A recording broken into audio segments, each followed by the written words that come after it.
انسان کی توبہ کب قبول ہوتی ہے؟ توبہ کے معنی پلٹنے اور رجوع کرنے کی ہے۔ معافی صرف ان بندوں کے لیے ہے جو قصداً بار بار نہیں بلکہ نادانی کی بنا پر قصور کر دیتے ہیں، اور جب آنکھوں پر سے جہالت کا پردہ ہٹتا ہے تو شرمندہ ہو کر اپنے قصور کی معافی مانگ لیتے ہیں۔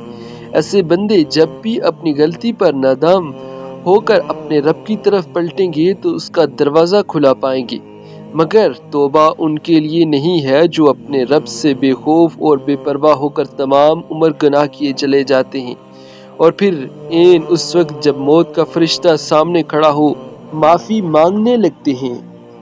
اللہ تعالیٰ بندے کی توبہ بس اس وقت تک قبول کرتا ہے جب تک کہ آثار موت شروع نہ ہوں، کیونکہ امتحان کی مہلت جب پوری ہوگی اور زندگی کی کتاب ختم ہو چکی تو اب پلٹنے کا کون سا موقع ہے؟ اسی طرح جب کوئی شخص کفر کی حالت میں دنیا سے رخصت ہو جائے اور دوسری زندگی کی سرحد میں داخل ہو کر اپنی آنکھوں سے دیکھ لے کہ اس کے برعکس ہے جو وہ دنیا میں سمجھتا رہا، اس وقت معافی کا کوئی موقع نہیں۔ یا اللہ ہمارے تمام کبیرہ صغیرہ گناہ معاف فرما اور ہمیں ہدایت دے کر ہم نیک راہ پر ہمیشہ قائم رہیں، آمین ثم آمین۔ ویڈیو کو شیئر کر دیں تاکہ دوسروں تک بھی پہنچے۔